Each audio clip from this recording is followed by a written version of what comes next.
Merci d'être présent pour accueillir Bernard Bloch. Le micro est accompli. Alors, c'est pour moi un temps émouvant de présenter Bernard qui est un homme public. Émouvant parce qu'il a évidemment une carrière de metteur en scène. Alors, au niveau identité, il n'est peut-être pas tout à fait comme nous, puisqu'il est né à Mulhouse, et que son regard est biaisé par cette origine, par cette identité. La question originelle, c'est d'où on regarde, en fait, d'où on regarde. D'où on regarde le conflit israélo-palestinien. D'ailleurs, y a-t-il conflit? On a l'habitude de dire conflit israélo-palestinien, mais peut-être qu'il y a des mouvements de paix sur lesquels on n'insiste pas assez.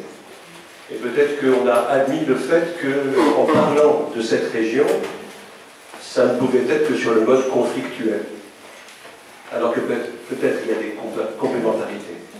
Alors Bernard, pour moi, c'est le lien, en dehors de l'homme de théâtre, de l'homme de plume, de l'interprète. Il a interprété les auteurs qui essayaient de traduire l'absurdité de la vie, l'espérance qu'elle pouvait nous donner. Je l'ai vu jouer la pièce de Lessing, Nathan le Sage. Je l'ai vu avoir un rôle maître dans Fuck America de Edgar Ilsenrath à Colmar. Je l'ai vu dans diverses manifestations tenter d'être fidèle à une parole, à un regard, à une culture, à la complémentarité des cultures.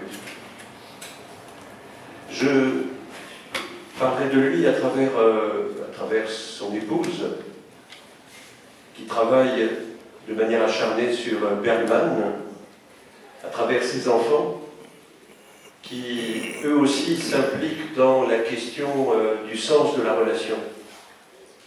Est-ce que ça sert à quelque chose d'être bon?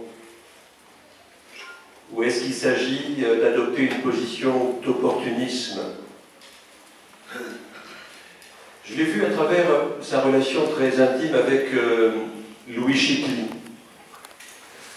Et Bernard, s'il fallait que je dise deux choses par rapport à tes assises, ça serait la manière dont j'ai perçu la souffrance de ton père, allemand d'origine, et accueilli de manière problématique par les Juifs de Mulhouse, entre les deux guerres, à tel point que vous êtes allé célébrer ta bar mitzvah, non pas à Mulhouse, mais à Jérusalem, je crois, en Israël. Pas à Jérusalem. En Israël.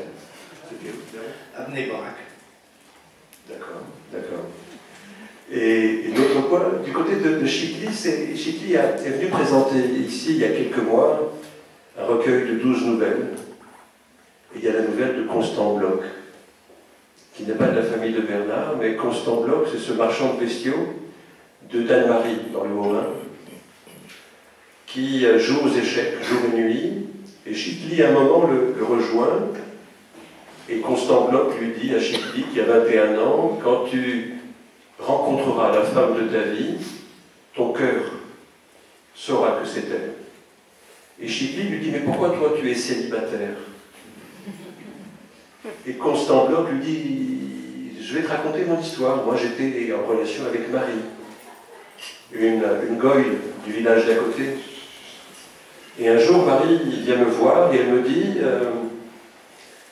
le paysan de mon village est venu me proposer un compromis. Il m'a dit, voilà, je sais que tu aimes Constant Bloch, mais tu vas avoir 30 ans, et après 30 ans, tu ne pourras plus avoir d'enfants. Je te propose le mariage, je te propose aussi de continuer à voir Constant Bloch tous les 3 mois, comme tu faisais jusqu'à présent. donc, dans la nouvelle de Chitli, elle se termine par le fait que Marie meurt avec 4 enfants, 2 garçons, 2 filles. Constant Bloch va mourir quelques années plus tard, célibataire, sans enfant. Et quand René Chitli rencontrera la femme de sa vie, il aura Constant Bloch à ses côtés. C'est de cette manière-là que j'avais besoin de présenter Bernard aujourd'hui. Merci Georges. Je vais commencer par vous lire un extrait, c'est peut-être ce qu'il y a de plus simple et qui le fera rentrer le plus rapidement et le plus simplement possible dans toute cette affaire complexe et contradictoire. Peut-être une blague pour commencer. En 1942, Dieu demande à un juste qui vient de mourir quel serait son vœu le plus cher. Le juste hésite entre 2 possibilités. La première, un pont qui permettrait de traverser à pied l'Atlantique pour faciliter la fuite vers les États-Unis. La seconde, la paix en Palestine. Dieu l'arrête immédiatement, avant même qu'il ait terminé sa phrase, et lui dit « le pont, la deuxième solution, c'est au-dessus de mes moyens. » Mercredi 12 juin 2013, le Boeing d'El Al reste stationné plus de 2 heures sur le tarmac, à Roissy. Une grève des contrôleurs retarde le départ. L'avion est bondé. Autour de moi, les 37 voyageurs du groupe sont reconnaissables au badge témoignage chrétien que nous portons tous sur nos t-shirts. Seul juif, au milieu de 37 catholiques de gauche, juifs athées de surcroît, avec toute l'opacité de cet apparent oxymore, comment partager mes sentiments avec mes compagnons? La plupart des autres passagers sont juifs, israéliens de retour chez eux, famille en partance pour les plages israéliennes. Des uns, je suis séparé par mon roman familial, des autres par mon aversion pour ce qu'Israël est en train de devenir. À Paris, il fait gris et froid. Je n'ai encore eu aucun contact avec mes compagnons de voyage, sinon avec mon amie Claudine, assise plus loin dans l'avion. Tendue, mais ne le sommes-nous pas tous, elle ne m'a pas quitté d'une semelle pendant les 3 heures d'attente à Roissy. Je crains de me sentir contraint de parler, d'avoir à commenter trop et trop vite ce qui m'arrivera sans avoir le temps d'accueillir seul les émotions qui ne vont pas manquer de m'assaillir.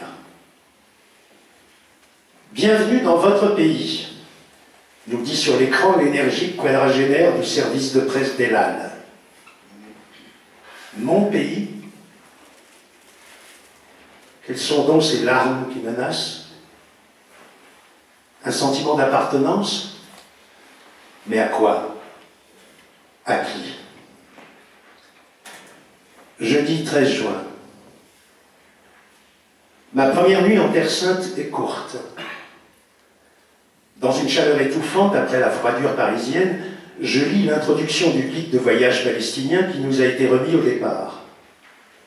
Lecture troublante. Il s'agit d'évidence d'un livre militant qui raconte en un raccourci partial, forcément partial, l'histoire de la Palestine, du sionisme et de la création de l'État d'Israël. Au matin, tout en avalant excité et tendu un grand bol de café noir, je vois entre les mains d'une bonne partie des membres du groupe le guide palestinien que j'ai lu cette nuit. Que pense-t-il de la remise en question de l'existence même de l'État d'Israël que ce livre sous-entend?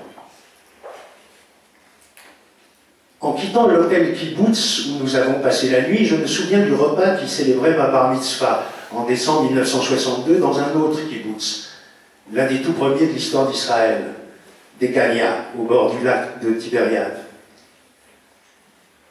Je revois la consternation de mes parents devant le triste repas qui nous était servi. Des tranches de vache immangeables, arrosée d'une improbable crème de banane. Mais la famille de mon père,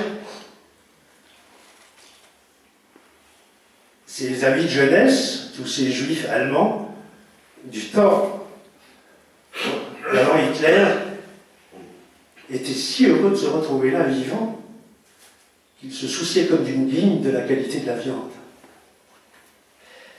Vers 8 heures du matin, alors que notre autocar longe la ville de Netanya, là où Israël, celui d'avant la guerre des 6 jours, est le plus étroit, 15 km à peine, Tony, qui sera notre guide tout au long du voyage, se présente. C'est un Palestinien, chrétien, originaire de Bethléem et qui vit actuellement à Jérusalem-Est. Avec une objectivité qui me surprend, il nous rappelle les origines du sionisme et de la création de l'État d'Israël.